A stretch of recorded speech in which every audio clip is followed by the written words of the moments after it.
Assalamualaikum warahmatullahi wabarakatuh. Perkenalkan, nama saya Rahmaitika Dewi dari kelas 9B. Di sini saya akan menjelaskan tentang kerajaan Islam di Indonesia. Kerajaan Islam di Sumatera. 1. Kerajaan Samudra Pasai. Kerajaan Samudra Pasai adalah kerajaan Islam pertama yang ada di Pulau Sumatera.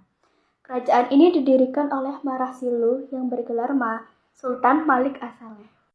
Samudra Pasai dikuasai oleh dua dinasti, yaitu dinasti Meurah Khair dan dinasti Meurah Silu. Dinasti Meurah Khair. Samudra Pasai didirikan oleh Meurah Khair. Meurah Khair bergelar Maharaja Mahmud Syah 1042 sampai 1078 Masehi. Setelah Meurah Khair wafat, digantikan oleh Maharaja Mansur Syah yang berkuasa dari tahun 1078 sampai 1133 Masehi.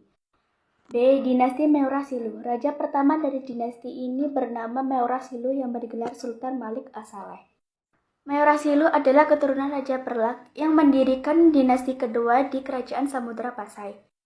2. Kerajaan Malaka. Kerajaan Malaka didirikan oleh pangeran dari Palembang yang bernama Parameswara. Ia mendirikan Kerajaan Malaka sekitar tahun 1400 Masehi. Pada mulanya, Parameswara adalah raja yang beragama Hindu. Setelah dia memeluk agama Islam, dia mengganti namanya dengan nama Iskandar Syah. 3. Kerajaan Aceh Darussalam. 1. Ali Muqyat Syah 1514 sampai 1528 Masehi. Ali Muqyat Syah merupakan pendiri kerajaan Aceh sekaligus raja pertama. Pada tahun 1514 sampai 1528 Masehi, ia memulai bertakhta.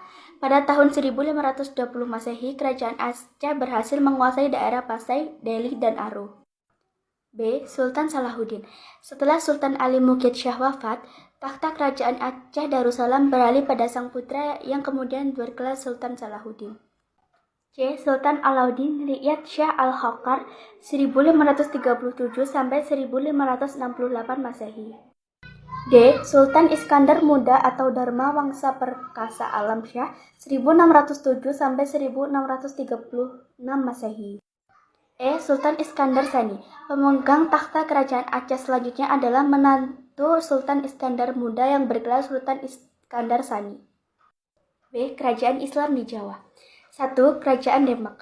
Demak adalah kerajaan Islam pertama di Jawa ketika kerajaan Majapahit yang berbasis Hindu-Buddha mengalami kemunduran pada tahun 1478. Sultan pertama adalah Raden Patah yang merupakan keturunan dari Raja Majapahit Brawijaya. Kerajaan Demak mengalami kemunduran setelah wafatnya Sultan Trenggana 1546. 2. Kerajaan Pajang. Kerajaan Pajang berdiri setelah runtuhnya Kerajaan Demak dan dianggap sebagai pewaris dan pelanjut yang resmi dari Kerajaan Demak. Kerajaan Pajang didirikan pada tahun 1546 Masehi oleh Sultan Hadiwijaya. 3. Kerajaan Mataram. Kerajaan Mataram Islam berdiri pada tahun 1586 Masehi dengan raja pertamanya Sutawijaya yang bergelar Penembahan Senopati. Penembahan Senopati digantikan oleh putranya yang bernama Mas Jolang. Ia terkenal dengan nama Penembahan Seda Ing Krapyak 1601 sampai 1613 Masehi. Pada tahun 1813 Masehi, Kesultanan Yogyakarta dibagi menjadi dua kerajaan, yaitu Kesultanan Yogyakarta dan Kerajaan Pakualaman. Kerajaan Pakualaman diperintah oleh Paku Alam yang semula adalah Adipati Kesultanan Yogyakarta. 4. Kerajaan Cirebon. Pada masa kekuasaan kerajaan penjajahan Hindu sekitar abad ke-16 Masehi, Cirebon merupakan daerah kekuasaannya. Selanjutnya, Cirebon berada di bawah kekuasaan Demak. Menurut salah satu cerita di Banten, Sunan Gunung Jati adalah Fatahillah yang berkeinginan untuk menyebarkan Islam di kota-kota penting penjajahan. Pada tahun 1570, Sunan Gunung Jati wafat dan dimakamkan di Gunung Jati, Cirebon, Jawa Barat. 5. Kerajaan Banten. Semula Banten merupakan daerah kekuasaan Kerajaan Pajajaran. Rajanya mengadakan hubungan dengan Portugis di Malaka untuk membendung meluasnya kekuasaan Demak. Pada tahun 1552, Fatahillah menyerahkan pemerintahan Banten kepada putranya Hasanuddin. Pada tahun 1671 Masehi, Sultan Ageng Tirtayasa mengangkat putra mahkotanya Sultan Abdul Qahar atau Sultan Haji sebagai Raja Muda. Ternyata selama memerintah, Sultan Haji cenderung bersahabat dengan VOC.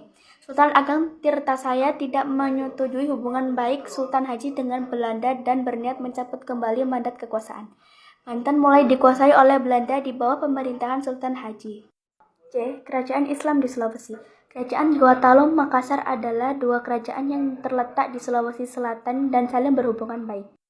Makassar sebenarnya adalah ibu kota Goa yang juga disebut Ujung Padang. Pada awalnya, Makassar merupakan dua kerajaan kembar yaitu Goa, Talo, yang terletak di semenanjung barat daya Sulawesi Selatan.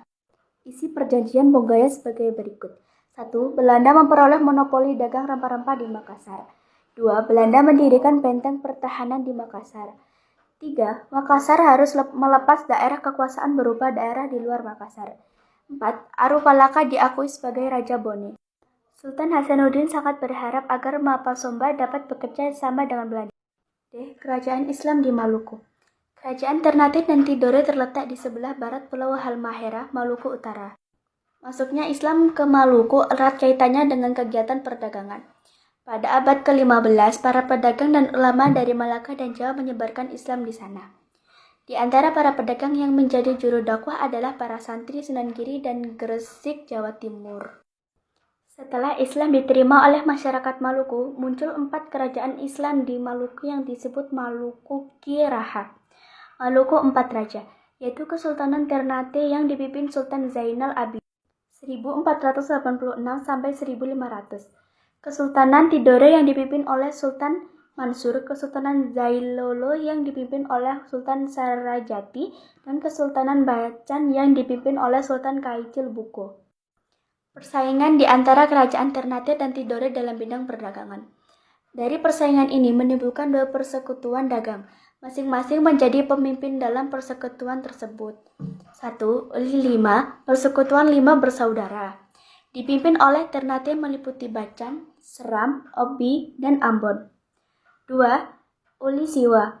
Persekutuan 9 bersaudara. Dipimpin oleh Tidore meliputi Halmahera, Jailalo, sampai ke Papua. Antara kedua persekutuan tersebut terjadi persaingan tajam, terutama terjadi setelah para pedagang Eropa datang ke Maluku. Pada tahun 1512 Masehi, bangsa Portugis datang ke Ternate, sedangkan pada tahun yang sama bangsa Spanyol datang dan mendekati. Portugis dan Spanyol mengadu domba 2 kerajaan tersebut dan menghendaki kedua kerajaan tersebut bertikai. Portugis yang seolah-olah mendukung Ternate mendikte Sultan Kairun dan ikut campur dalam pengatur kebijakan di Ternate.